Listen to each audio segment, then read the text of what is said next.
You know how life has that weird way of throwing unexpected stuff at you? Well, Jiu-Jitsu is basically the martial arts version of that. It started as a way for samurai to survive without swords, then somehow ended up in Brazil, beach brawls, and Hollywood fight scenes. Yeah, it's wild. Let's break it all down. So here we are, ancient Japan, sometime around the 1st century. Imagine this, you're a samurai in the middle of battle. Your sword gets knocked out of your hand, and now you're face to face with an armored enemy who's ready to ruin your day. What do? You pull out the ultimate backup plan, Jiu-Jitsu. Forget flashy kicks or dramatic swordplay. This was all about grappling, throwing, and twisting your enemy into submission like a human puzzle. And let's be real, these samurai were not exactly playing around. They mastered throws, joint locks, and precise strikes to vital points, turning close quarters combat into a lethal art form. It wasn't just about technique though. Jiu-Jitsu was wrapped in the Bushido Code, a philosophy that preached honor, loyalty, and respect. Mess up too badly? Well, let's just say seppuku was always an option. No pressure, right? By 1460, this gentle art had exploded in popularity. Over 2,000 jiu-jitsu schools popped up all across Japan. That's right, 2,000, like the Starbucks of medieval Japan. But instead of coffee, you got a lesson in how to flip someone in full armor. Techniques were evolving, rival schools were battling it out for supremacy, and the samurai,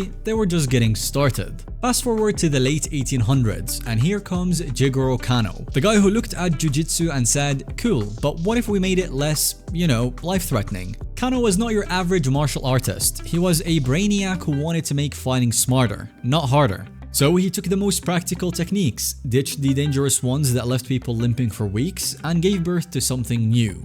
Judo. Think of it as jiu-jitsu's chill, science-loving cousin. Kano did not stop there. He opened the Karokan, his dojo in Tokyo, which basically became the Google headquarters of martial arts innovation. One of his biggest contributions? Randori free sparring. Instead of practicing with choreographed moves that felt more like a dance recital, students could actually try stuff out on each other without, dislocating their shoulders. It was revolutionary and honestly pretty considerate. And then there was the big moment, 1886. A historic match between a Kodokan student and a jiu-jitsu master turned into a public spectacle. Spoiler alert, Kano's guy won, proving judo was not just safer but also incredibly effective. Suddenly everyone wanted in on this new martial art. Oh, and here is a quirky little detail. In 1879, Kano actually demonstrated judo for former US President Ulysses S. Grant. Yeah, imagine explaining to a retired Civil War general why two guys in robes are flipping each other on a mat. Wild times. But hey, it worked. Judo was on the map and Kano, he became a legend. So there we were, early 1900s, and Jigoro Kano's prize student Mitsuyo Maeda was basically living life like an action movie.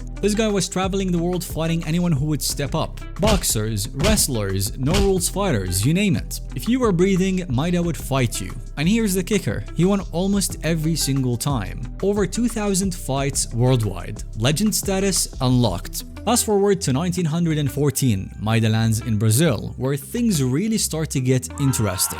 He meets a businessman named Gracie, who hooks him up with a gig teaching judo. Enter Gashtao's son, Carlos Gracie, a curious kid who quickly becomes Maeda's star student. Carlos soaks up everything Maeda teaches him like a sponge. But instead of keeping the knowledge to himself, Carlos goes full family mode and starts teaching his brothers. And then there is Helio Gracie, the youngest brother, the smallest of the crew, the one who could not quite pull off some of the judo techniques himself because, well, physics. So what does he do? He rewrites the playbook. Helio tweaks the techniques to rely less on strength and more on leverage, creating something entirely new, Brazilian Jiu-Jitsu. Suddenly, even the little guys could take down much bigger opponents. And just like that, BJJ was born, a global martial arts revolution sparked by a traveling badass who fought everyone and a small dude named Helio who thought, why not change the game? By 1925, the Gracie family was feeling bold. So what did they do? Open the Gracie Academy in Rio de Janeiro and throw down the ultimate challenge to the world. Think your martial arts is better than ours? Prove it. Thus, the Gracie Challenge was born, and let's just say these were not friendly sparring sessions. Anyone who accepted usually left humbled, bruised, or just plain broken. Helio Gracie was at the center of it all. Despite being the smallest of the bunch, he became a master at turning big scary dudes into human pretzels. But his biggest test came in 1951 against Masahiko Kimura, a judo legend. The fight? Brutal. Kimura slapped on a submission so iconic we still call it the Kimura lock today.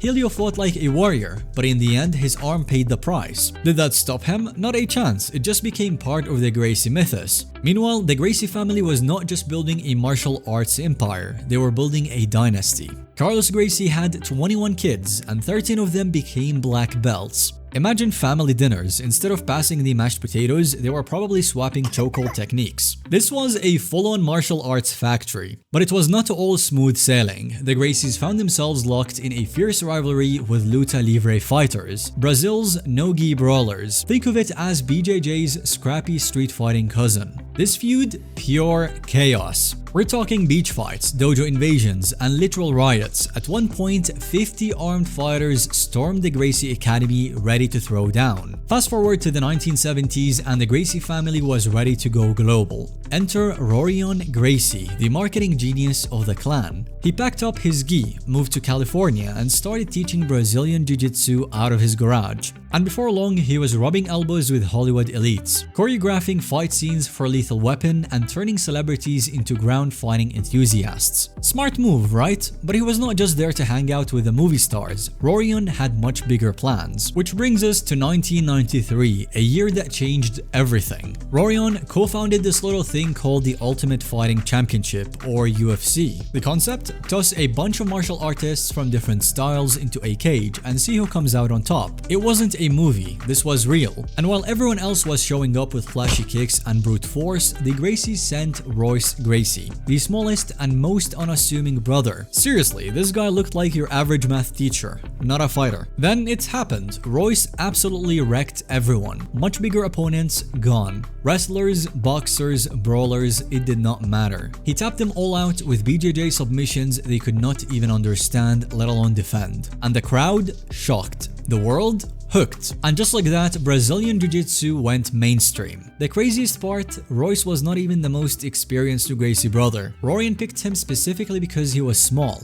Why? To prove that BJJ was not about strength or size. It was about technique. Genius move. Suddenly everyone wanted to learn Jiu-Jitsu. By the late 1990s, BJJ schools were popping everywhere. From Los Angeles to London to Tokyo, the UFC became a phenomenon and the Gracie family became martial arts royalty. What started as a scrappy family-run operation in Rio had turned into a worldwide obsession. Everyone wanted in, and the Gracies, well, they were happy to show you the way if you were ready to tap out a few times first. Here we are in the 2000s, where Brazilian Jiu-Jitsu went from being a niche martial art to a worldwide phenomenon faster than you can say rear naked choke. Suddenly, everyone's competing, from neighborhood gyms to the IBJJF World Championships and the ADCC, which turned submission grappling into a full-blown spectator sport. People were packing arenas just to watch two people roll around trying to twist each other into knots. Who knew that leg locks and sweeps could be so captivating? And let's talk about the crazy innovations. By this point, it was not enough to just pass guard or hit a clean armbar. No, you needed something more creative. Enter warm guard. Yeah, you heard that right.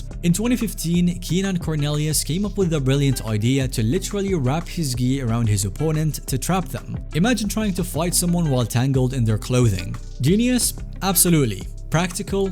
Debatable. Meanwhile, BJJ was making waves in MMA, proving once again that knowing how to dominate on the ground is the ultimate trump card. Fighters like Damian Maia turned grappling into an art form, choking out opponents while barely breaking a sweat. And Mackenzie Dern, she made submissions look like ballet, graceful but terrifying. Then BJJ hit Hollywood. Shows like Cobra Kai and movies like John Wick brought flashy jiu-jitsu moves to mainstream audiences, making everyone wonder, wait, should I be learning this? Fun fact, a BJJ black belt helped choreograph fight scenes in Captain America: Winter Soldier. So if you've seen a superhero snap on a perfect arm lock, you've already witnessed the magic of jiu-jitsu. By the 2020s, jiu-jitsu was not just a martial art, it was a full-blown lifestyle. Gyms were popping up everywhere and people from all walks of life were training. It didn't matter if you were an MMA fighter, a weekend warrior, or just someone who wanted to survive Black Friday shopping. Jiu-jitsu was the thing. Of course, jiu-jitsu's rise has not been all sunshine and submission holds. With success come challenges, and BJJ's had its fair share. First up, commercialization. Some purists agree that modern jiu-jitsu is leaning too much into sport sport competitions and drifting away from its roots in self-defense. Basically, they're saying congrats on that double gold, but can you defend yourself in a parking lot? Then there is the injury problem. As the sports get more intense and competitive, injuries are hitting an all-time high. Knees, shoulders, necks, you name it. It's been tweaked, torn, or popped at least once. And let's not forget the leg lock craze. John Danaher and his death squad turned leg locks into a science, revolutionizing the game. Some called it genius, others called it dirty pool. Either way, nobody's knees were safe. But despite the challenges, the future of jiu-jitsu looks, well, pretty awesome. Global expansion is already happening. BJJ is now practiced in over 100 countries, from tiny hometown gyms to massive academies in big cities. And let's talk inclusivity. Programs for women, kids, and adaptive athletes are growing fast, making BJJ accessible to anyone who wants to learn. So where does jiu-jitsu go from here? Honestly, anywhere it wants. It's a constantly evolving art with roots in tradition and eyes on the future. One thing's for sure, it's not slowing down anytime soon.